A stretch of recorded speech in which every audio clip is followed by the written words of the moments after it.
네, 오늘 저희가 함께 보실 말씀은 신약성경 마가복음 1장 35절 한 절 말씀입니다. 신약성경 마가복음 1장 35절 말씀을 함께 보도록 하겠습니다. 제가 지금 성경으로 신약 54쪽에 있습니다.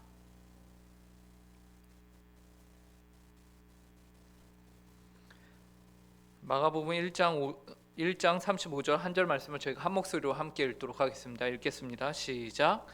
새벽 아직도 밝기 전에 예수께서 일어나 나가 한적한 곳으로 가사 거기서 기도하시더니. 네, 우리 모두는 하나님의 형상대로 지음을 받은 존재들입니다. 창세기 1장에서는 하나님이 사람을 창조하시기에 앞서 먼저 삼위 하나님께서 사람을 어떻게 창조할 것인가에 대해서 말씀을 나누셨는데요. 그 말씀이 창세기 1장 26, 27절입니다. 하나님께서는 이렇게 말씀하셨어요. 하나님이 이르시되 우리의 형상을 따라 우리의 모양대로 우리가 사람을 만들고 그들로 바다의 물고기와 하늘의 새와 가축과 온 땅과 땅에 기는 모든 것을 다스리게 하자 하시고, 하나님이 자기 형상 곧 하나님의 형상대로 사람을 창조하시되 남자와 여자를 창조하시고. 이 말씀과 같이 우리 모든 사람들은 하나님의 형상대로 지음을 받았습니다. 그리하여 하나님과 교제를 하며 하나님과 소통하는 것이 지극히 자연스러운 존재가 바로 인간이었던 것이죠. 왜냐하면 하나님의 형상을 따라 지음을 받았기 때문에 그렇습니다. 그런데 우리가 잘 아는 대로 인류 최초의 사람인 아담과 하와가 하나님을 대적하여 범죄를 합니다. 창세기 3장에서 죄를 짓는 결과죠. 그 결과 하나님의 형상에 흠집이 생기고 온전한 하나님의 형상이 아닌 부족한 하나님의 형상, 일그러진 하나님의 형상을 이제 갖게 된 것이에요. 그런데 이러한 일의 결과가 굉장히 큽니다. 그것은 영원한 형벌인 사망과 비참한 삶이었습니다. 다른 말로 하면 생명이신 하나님으로부터 단절이 된 것입니다. 하나님과 끊어지게 된 것이죠. 더 이상 그 안에 생명이 없고요, 죽음만이 존재하는 사람이 되어버린 것입니다. 우리는 때로 어떤 물건을 살 때요, 정말 보이지 않는 곳에 아주 조그마한 흠집이 있으면요, 그리고 그 물건을 사용하는 데 있어서 이 흠집이 전혀 불편함이 없습니다. 그럴 경우에 이제 우리는 그냥 사용하는 경우가 있습니다. 그죠? 왜 그냥 사용하죠? 다시 반품하고 또 기다리고 아니면 환불받고, 그 절차가 너무나도 귀찮고, 굳이 내가 보이지도 않는데 내가 사용하는데 전혀 불편함을 느끼지 못하는 이것 때문에 내가 굳이 그 많은 시간을 또 기다려야 되나? 그래서 우리는 사용하죠. 그런데 하나님 앞에서는요, 이것이 통하지가 않습니다. 우리는 어떤 물건에 약간의 하자가 있으면 그것을 그냥 쓰기도 하는데요, 하나님은 그렇지 않으십니다. 하나님과 인간의 관계는요, 그렇게 대충 넘어가는 것이 없습니다. 왜 그럴까요? 하나님은 완전하신 하나님이시기 때문에 그렇습니다. 그렇기 때문에 조금의 하자나 부족함, 즉 죄가 그 안에 조금만 있어도요, 그 자체로 하나님 앞에서는 하나님의 형상은 온전히 일그러진 것과 다름이 없습니다. 이 정도 일그러졌으니 웬만큼 봐줄 만한 거 아닌가 라고 우리가 생각할 수 없는 것이죠. 이것은 어쩔 수 없습니다. 왜 그럴까요? 하나님이 완전한 하나님이시기 때문에, 완전하게 거룩하신 분이시기 때문에 그렇습니다. 그 결과 이 땅에 감히 아담과 하와의 후손인 모든 인류는요, 더 이상 하나님과 온전한 관계를 맺을 수 없는 그런 존재가 되어버린 것이죠. 로마서 3장 23절에서 모든 사람이 죄를 범하였으며 하나님의 영광에 이르지 못하더라 라고 말씀하신 것과 같이요, 어쩔 수 없이 하나님이 완전하신 분 앞에서 우리는, 인류는 어쩌면은 우리의 어떠함을 내세울 수 없는 그런 죄인이다, 관계를 우리 편에서는 이어갈 수 없다라는 것을 말해주고 있습니다. 이 사실이 우리가 한치도 양보할 수 없는 진리입니다. 그런데 하나님께서는요, 하나님을 대적하여 범죄한 인류에 대해서 위대한 결정을 내리십니다. 그것이 무엇일까요? 바로 그것은 이대로 모든 인류를 포기하고 방치해 버리시거나 내버려 두시지 않기로 결정하신 것이, 하나님께서는요, 이 범죄한 세상을요, 내가 다 지워버리고 다 쓸어버리고 새롭게 내가 다시 시작할란다 라고 해서 또 다른 세계를 새로 지으셔서 또 다른 인류를 만드셨거나 또 다른 행성을 만드셨거나 그러지 않으셨어요. 하나님은요, 그분이 처음에 창조하신 이 세상을 보존하기로 결정하십니다. 이 안에서 모든 것들을 새롭게 해 나가기로 결정을 하세요. 태초에 하나님이 만드신 세상을요, 어떻게 하시는 거죠? 회복하기로 결정을 하신 것입니다. 인류가 범한 죄의 문제를 하나님이 직접 해결하기로 결정한 거죠. 그리하여 하나님께서는요, 예수 그리스도를 이 땅에 보내셔서 온 인류를 대신하여 그 모든 죄의 문제를 대신 예수 그리스도가 짊어지게 하셨고, 그분이 이루신 생명에 대해서 온 인류가 믿음으로 말미암아 값없이 얻게 하셨습니다. 그리하여 그분의 사랑을, 온 인류와 세상을 향하신 하나님 아버지의 사랑을 그 사건을 통해서 확증하셨는데요, 동시에 그 사랑을 확증함과 동시에 그분에 대한, 하나님에 대한 하나님이 지키시는 공의도 온전히 그리고 부족함이 없이 모두 완성하셨다라는 것, 성취하셨다라는 것이죠. 이것을 통해서 하나님의 사랑과 하나님의 공의가 그 무엇 하나도 부족함 없이 다 채워졌습니다. 이것을 요한복음 3장 16절에서 하나님이 세상을 이처럼 사랑하사 독생자를 주셨으니 이는 그를 믿는 자마다 멸망하지 않고 영생을 얻게 하려 하심이라 라고 말씀합니다. 그러므로 이제 예수님을 믿음으로 말미암아 구원을 받은 성도들은 모두 하나님의 형상을 회복하게 된 것이죠. 그리고 이러한 이들에게 하나님이 바라시는 것은 그 회복된 모습을 계속해서 더 완성시켜가며 더 온전케 만들어가는 것, 그것을 바라고 계십니다. 이 일을 위해서 예수님께서는 그의 제자들에게 명령하신 것이 한 가지 있습니다. 그것이 무엇일까요? 예수님께서는 너희가 기도하라 라고 가르치셨습니다. 이 일을 위하여서 너희가 받은 구원을, 하나님의 형상을 계속해서 더 온전케 하기 위해서 너희가 해야 할 것이 있다. 그것이 무엇이냐? 기도하라 라는 것이었어요. 구원을 받아 하나님의 형상을 하나님의 형상으로 회복이 된 우리는 그러므로 마땅히 기도해야 합니다.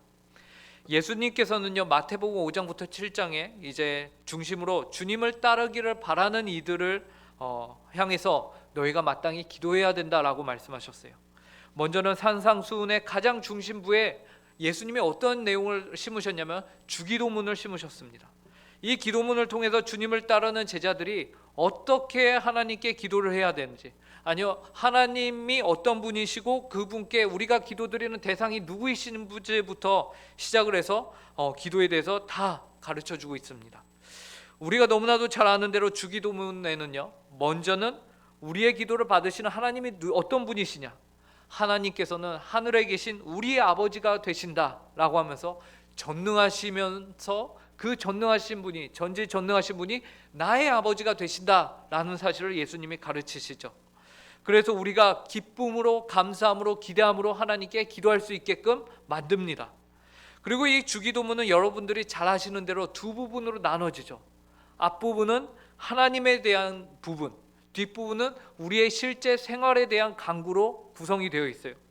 그래서 하나님의 이름이 거룩히 여김을 받는 것, 하나님의 나라가 우리 가운데 임하는 것, 그리하여 하나님의 뜻이 온전히 이루어지는 것에 대해서 주기도문을 통해서 말씀하시고, 하반부에 가서는 무엇을 말합니까? 우리의 실제 생활에 필요한 일용할 양식에 대해서 가르치시고, 그리고 너의 몸이 다시 사는 것과 죄를 사하여 주시는 것과 영원히 사는 것에 대해서 말씀하고 계세요.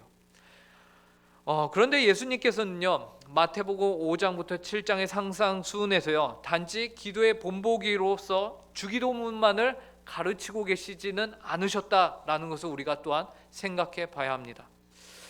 예수님께서는요, 주기도문과 함께 어디에서 기도할지, 언제 기도할지, 누구에게 기도할 것인지, 그리고 어떤 종류의 기도를 너희가 하는 데 있어서 주의하고 피해야 하는지도 자세하게 가르쳐 주셨어요.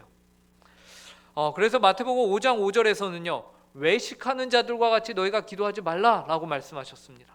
이 말씀 저희가 함께 읽어보도록 하겠습니다. 또 너희는, 시작, 또 너희는 기도할 때에 외식하는 자와 같이 하지 말라. 그들은 사람에게 보이려고 회당과 큰 거리 어귀에 서서 기도하기를 좋아하느니라. 내가 진실로 너희에게 이르노니 그들은 자기 상을 이미 받았느니라. 예수님께서는요, 너희가 외식하는 자들과 같이 기도하지 말라라고 말씀하시죠. 마땅히 기도의 태도가 어떠해야 하는지 우리에게 알려주고 계십니다. 남에게 보이려고 하는 것이 기도가 아니다.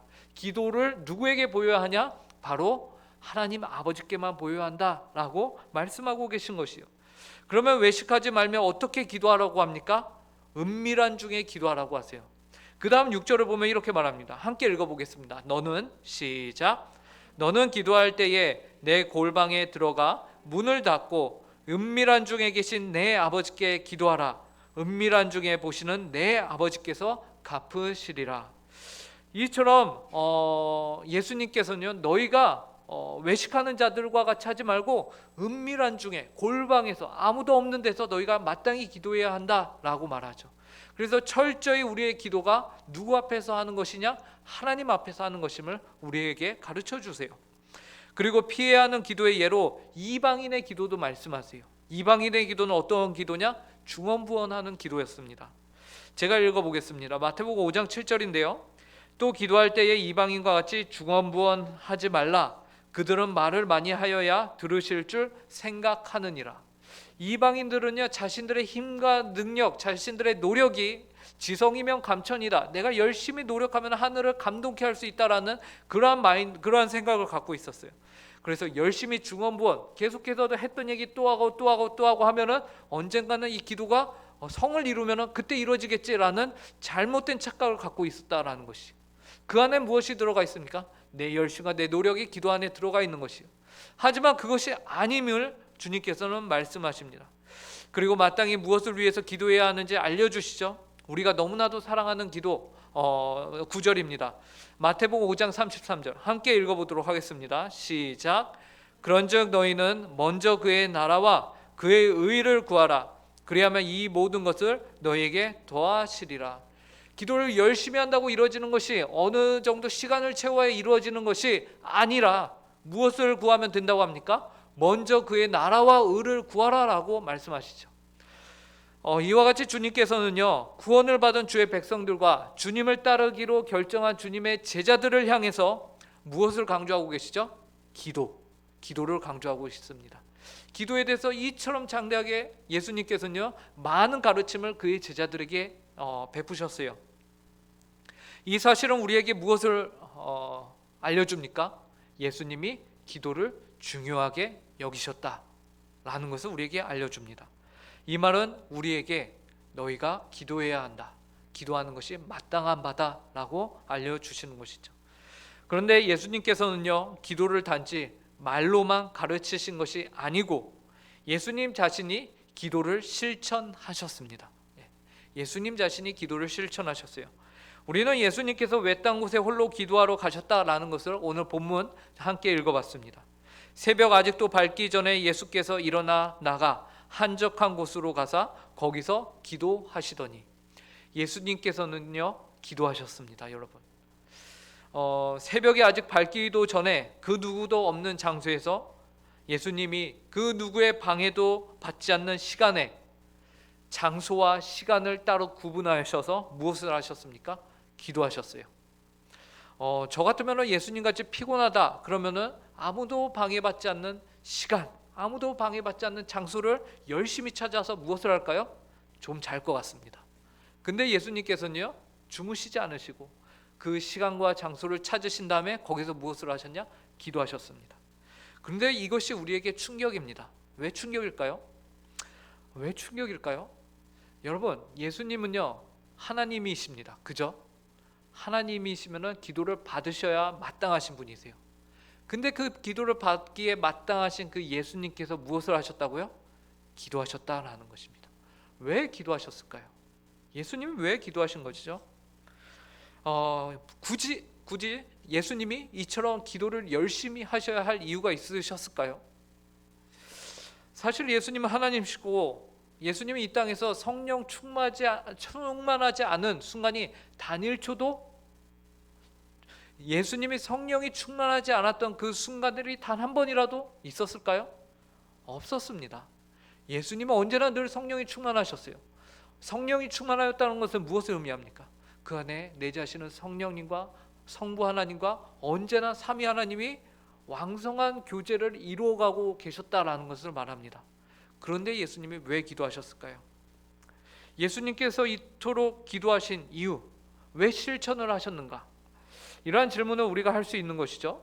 그리고 그 질문에 대한 대답 또한 우리가 아마 다 알고는 있을 겁니다. 왜 기도하셨는가? 첫 번째로 예수님께서는 주님을 따르는 이들에게 마땅히 기도해야 한다는 것을 모범적으로 보여주시기 위해서 기도하셨습니다. 우리 모두는 예수님을 따르는 이들입니다. 그리고 우리 모두는 예수 그리스도의 장성한 분량에 이르기까지 계속해서 수고하고 애쓰는 노력을 해야 합니다. 그죠? 그런 우리의 목표가 되시는 예수님께서 이토록 기도를 하셨다면 당연히 주님을 따르는 우리 또한 마땅히 기도해야 하는 것이 마땅한 바다라는 것을 우리에게 가르치고 보여주시기 위해서 주님께서는 기도를 하셨습니다. 두 번째로 주님께서 이토록 기도를 실천하신 것에는 그만큼 기도가 실질적으로 주님에게도 중요했기 때문에 그렇습니다. 예수님은 성부 하나님, 성령 하나님과 교제하기를 늘 즐거워하고 기뻐하며 그 안에서 완전한 사랑을 완성하시는 성자 하나님이셨습니다. 그러니까 예수님은 그분 스스로도 하나님으로서 기도하는 것이 즐겁고 너무나도 그분에게도 중요한 일이었다라는 것이에요. 왜요? 기도가 무엇이기 때문에요? 하나님과 교제하는 시간과 관계이기 때문에 그 예수님도 이 기도의 시간을 찾으셨다. 이 기도의 장소를 찾아가셨다라는 것입니다. 이것은 아마도 우리 가운데서도 기도하는 그 즐거움을 깨달은 이들은 모두 다 동의하는 내용일 것입니다. 성자이신 예수님께서도 그토록 성부와 성령과의 교제가 즐겁고 좋았던 것이에요. 그리고 이것을 중요하게 여겼던 것입니다. 그렇기 때문에 기도하셨습니다. 예수님께서도요 성자이시지만 기도를 소홀히 할 수 없으셨던 것이, 그러므로 그분을 따르는 우리들 또한 어떻게 해야 합니까? 기도를 소홀히 할 수 없다라는 것이죠. 그리고 마지막으로 기도를 통해서 우리는 인생의 중요한 결정들을 함에 있어서 하나님의 도우심을 받을 수 있는 것입니다. 예수님께서는 그분의 생애와 사역에 있어서요 독특한 사건들 및 몇 가지의 중요한 일들을 앞두고서 늘 기도하기를 열심을 내셨습니다. 누가복음 9장에서는 유월절을 앞두고 주님이 붙잡히시기 전에 산에 오르사 그분의 모습이 변하고 옷이 휘어지는 변화산 사건이라고 하죠. 그때 베드로와 제자들은 요한은 정신을 못 차렸죠. 반대로 정신을 못 차릴 뿐만 아니라 두려워 떨었습니다. 그러한 현장 가운데서요. 누가복음 9장 26, 36절인데요. 좀 긴데요. 제가 읽어보도록 하겠습니다. 기도하실 때에 용모가 변화되고 그 옷이 휘어져 광채가 나더라. 문득 두 사람이 예수와 함께 말하니 이는 모세와 엘리야라. 영광 중에 나타나서 장차 예수께서 예루살렘에서 별세하실 것을 말할세. 베드로와 및 함께 있는 자들이 깊이 졸다가 온전히 깨어나 예수의 영광과 및 함께 선 두 사람을 보더니 구름 속에서 소리가 나서 이르되 이는 나의 아들 곧 택함을 받은 자니 너희는 그의 말을 들으라 하고, 두 사람이 떠날 때에 베드로가 예수께 여짜오되 주여 우리가 여기 있는 것이 좋사오니 우리가 초막셋을 짓되 하나는 주를 위하여 하나는 모세를 위하여 하나는 엘리야를 위하여 하사이다 하되 자기가 하는 말을 자기도 알지 못하더라. 이 말 할 즈음에 구름이 와서 그들을 덮는지라. 구름 속으로 들어갈 때에 그들이 무서워하더니 구름 속에서 소리가 나서 이르되 이는 나의 아들 곧 택함을 받은 자니 너희는 그의 말을 들으라 하고, 소리가 그침에 오직 예수만 보이더라. 제자들이 잠잠하여 그 본 것을 무엇이든지 그때에는 아무에게도 이르지 아니하니라. 이처럼 예수님의 인생에서요 정말 중요한 순간마다요 예수님께서는요 늘 기도하셨습니다. 그리고 실제로 주님이 붙잡히시기 전에 겟세마네에서 겟세마네 동산에서 땀방울이 핏방울이 되기까지 주님은 기도하셨고, 십자가에서 마지막 숨을 거두기 전까지 예수님은 엘리 엘리 라마 사막다니 나의 아버지 어찌하여 나를 버리셨나이까 하면서 기도하셨습니다. 이처럼 예수님도 기도하셨는데 저와 여러분은 우리의 인생 가운데 있어서 모든 결정들 앞에서 감히 기도하지 아니할 수 있을까요? 예수님은요 모든 중요한 일들 앞에서 기도하셨습니다.